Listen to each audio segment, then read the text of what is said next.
We're going to talk a little bit about former NBA star and I believe Hall of Famer now, Alonzo Mourning, who has been doing a lot of work in real estate in his time since stepping away from the court and being in that all-time great meme. I know you've seen it, or GIF, whatever, where he's sitting there like on the bench and he's kind of like.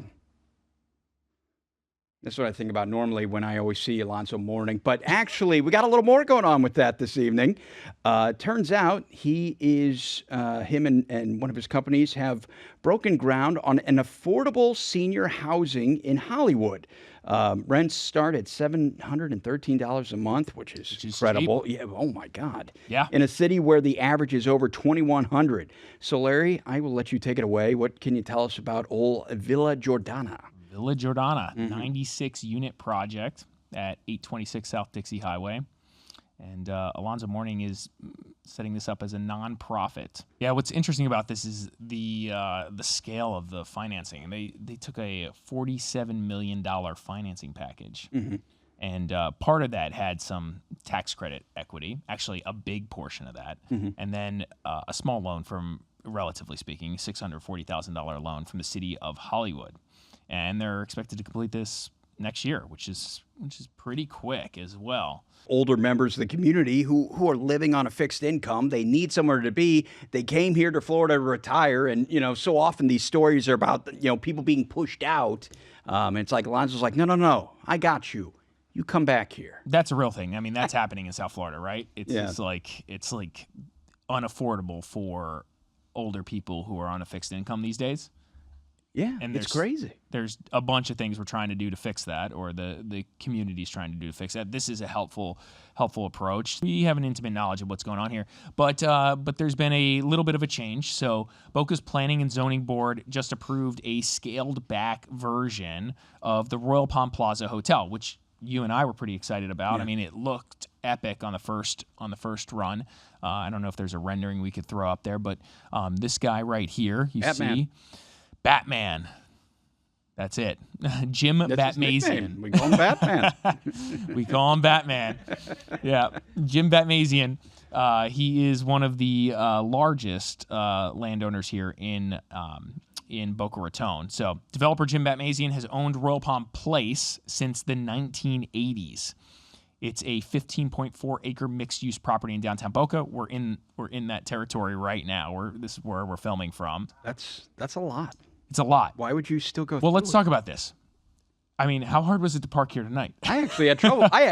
Right? Parking here this evening. It's not easy. That's the first park time here. in a while. I mean, usually I've gotten here early enough where I kind of sneak in somewhere. But Totally. No. It's funny you say that. I was in the garage, and I mean, I was going up a couple floors, and everything's reserved for residents. And then, wait. This one's reserved until 5 p.m. And I'm like, I got you now. I'm like, reserve this. So, no, as I say, man, I'm like a cranky old man. It's like the parking. You have no idea how much of a difference that makes in my life. I mean, the no hassle portion. Oh, yeah. I mean, it's like I could be going to the greatest place on earth. If I can't, find parking in a reasonable manner, it just like ruins my whole day. I think. Would you, Larry? Would you? I think Batman's not going to build it if he can't do it cheaper. That's my take on this. He's like, I didn't get to be filthy, stinking rich by, spending extra. My God. Let's see what he says. Higher construction costs were the driving factor. Batmasian's attorney, whom we know, L, of Miskell Backman, LLP, said cost of building below grade parking made the original plan financially unworkable. So, hey, they probably went through the execution phase and were just like, this isn't going to work. Now, we've seen other buildings do it in the area. Delray Beach is in the middle of something big. We're talking about an entire citywide investment push. Oh. Evidently, Delray is pouring hundreds of millions into its future. Over $400 million in public and private investment is flowing into Delray Beach through 2030. Water, roads, beaches, public safety, parks, and housing. And the thing is, they're doing it all at once. That'll be fun. Lots of money. Yeah, lots of money. Lots of construction and a lot of traffic. Delray's blowing up. I mean, that's the fact, right? Yeah. So there's a lot going on. There's a lot of private investment in the area, and you need infrastructure to support that, right? Yeah. So we're talking about water treatment plants. We're talking about beach restoration. What's wrong with their beach? They have like Beach is the gorgeous. actual Yeah. like voted best beach in Florida, Right, which that's by right. default kind of means, you know, easily top 5 in the country, I would think. It's not just like this perfect beach that always sits there for anybody who's out of the area. Yeah. It doesn't appreciate I'm that naive. Yeah. I just we're Beautiful just beach. lucky. Yeah. No, we spend millions of dollars regularly to pump sand onto our beach. I had no idea. Right? This is kind of wild. It's kind of nuts. They were doing it in Boca for a while. Oh, by the way, same thing for the Boca Raton Inlet, right? Those guys are always sucking up sand over there because the way the water moves. I mean, there was a time recently where like basically sandbars just accumulate in the inlet and basically you would just run aground, right? So to actually keep our area the way it is, like it requires tons of money and crazy engineering, right? Which is nuts. I mean, like to think that, you know, the Boca Raton Inlet would just disappear if we weren't over there pumping sand out of it. So boats wouldn't be able to come into Boca. So back to the same thing. It's like this, in theory, protects housing values here. And so tax dollars at work. An AI startup called Dono, if that's how I'm saying it right. I don't know. Whatever. Just raised $6.5 million to fix one of real estate's oldest problems. The fact that property ownership records in the county are still scattered across 3,700 county offices, many of them paper-based. Well, here's the deal. Arguably, I would say Palm Beach County, Broward County, even Miami-Dade, but Palm Beach County specifically Has really good records. is really good. It has a really good digital system. Yeah. Imagine if you could do title work in like a day versus 2-3 weeks, you know, so the efficiency, and you could do it all with an AI platform. I mean, the title agents that do this work now, their job would be a lot more efficient, a lot easier. Really? Because, you know, you basically can have this system Find index everything everything related to a specific property and okay. Total raised to date is $10.2 million, and they were founded in 2023. This is great. I think this is good, and I think this is where things are headed. And I think just this is another indication that South Florida is a real player in tech, is a real player in industry all around, and we're not just this vacation location anymore. Right. So I feel like you've given that speech a few times, maybe when you're once, twice, okay, 3 times. All right. Yeah. So the Ritz-Carlton unveils new luxury residences in Fort Lauderdale Beach. The Ritz-Carlton branded residence coming to Fort Lauderdale Beach is 83 units across 2 towers, starting at $2.5 million on a site that sits between the ocean and the Intracoastal, because generally that's how it works. Oh, man. Usually their websites are a little, oh, here we go. Now we got the nice renderings. There you go. There All we right. go with the sunrise and the sunset. 2 towers. Beautiful. Look at it. That's Look great. at it. I just actually was touring with a client just before this in Singer Island. Oh, yeah. I was at the Ritz-Carlton Oh, really? residences, right? In Singer. So again, Ritz has some exposure down here already. Mm-hmm. And so this isn't the first one, but this is the newest one. And will be epic.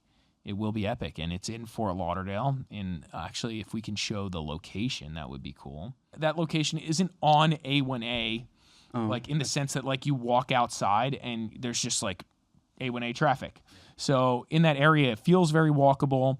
There's a lot of restaurants around there. There's hotels on A1A, and then they have retail on the bottom floors, which is cool. Some bars, some clubs. You can really walk up and down there. So this Ritz-Carlton location will have great views of the Intracoastal, but won't be on the ocean. But you could walk across to the public beach, which I actually prefer public beaches.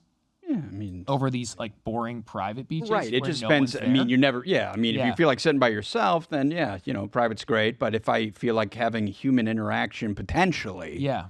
then public's definitely the way to go. Yeah, I just kind of like a little bit more action. It's not like the beach, like the beaches will get busy, but it's not like they're like super busy all the time, right? So I don't know. I'm a fan of maybe you get the intercoastal view. By the way, when people come to talk to us about like, hey, we want to buy a condo, we want a good view, we start talking about the view. It's like, well, okay, do you want an ocean view? Do you want an intercoastal view? Right. You want a city view? What do you want? And there's preferences and reasons why you might want one or the other. Example, like at night on the ocean, you see nothing but black, right? But at night, looking at the intercoastal, looking west, You see the you're on the island. You see the skyline. cityscape. Yeah. You see the skyline. So you can get pretty epic views, and you can get long water views on the intercoastal. I'm sure the Ritz-Carlton will be offering that on some of the units there for sure. You have the FIFA World Cup just months away, and it's already moving the real estate needle. So the FIFA World Cup and sports fans, yeah, they are already buying up South Florida condos. Makes sense. I'd imagine you probably have already talked to people that are making the trip out here and needing some guidance in how to go about their housing situation. Most recently, we had a guy. I think he's a sheik, but he is his people. His people reached out and they're like, "Hey, we need a rental."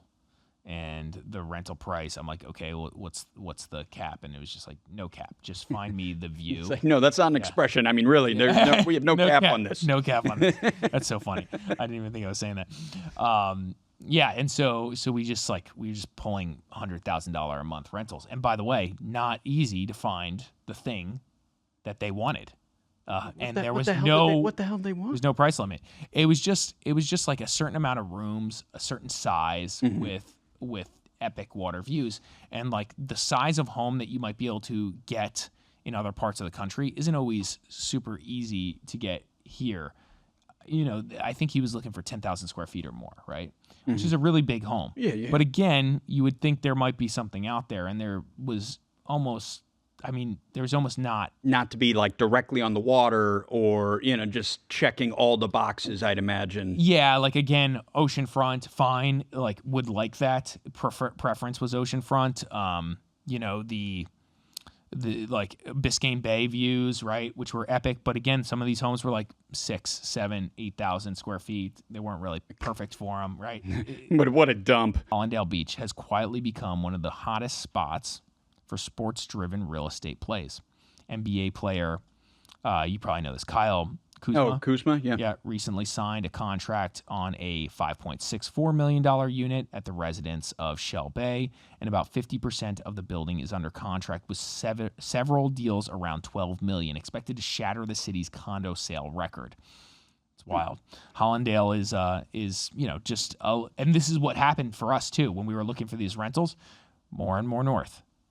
And they don't want to go. And they don't want to go that far. We were thinking about it. Like it's like, okay, show me Hollandale now. Show me Sunny Isles. Show me these areas, because we're not getting it done in like the heart of Miami. So $77 million he dropped on a historic Palm Beach trophy estate. This is just bananas. It's just like stuff keeps happening. I don't entirely understand it, but this is what happens in Palm Beach. They buy these huge, crazy estates.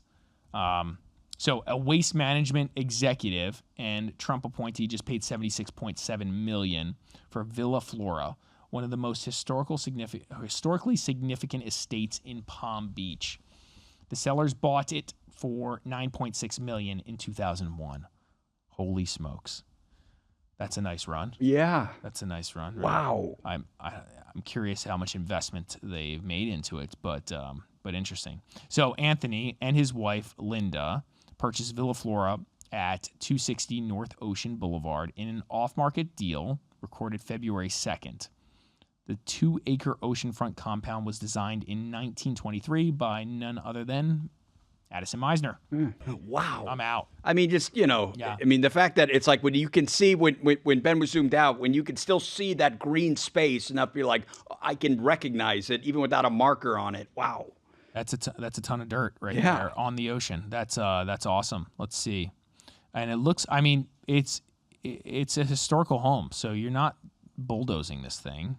Yeah. The estate was among the first properties on Palm Beach to receive landmark protection granted in April 1980. it got protection in 1980. Oh, okay. So it's been, this is why it's still here, frankly, Okay. right? That designation prevents significant exterior alteration without approval from the Landmark Preservation Commission. So we were in one of these homes the other day that had a similar kind of situation, but but was verified that we could bulldoze it, but was historic, but had approval to be bulldozed, which is interesting. But it was so unique and special that I'm pretty sure most people aren't going to bulldoze it.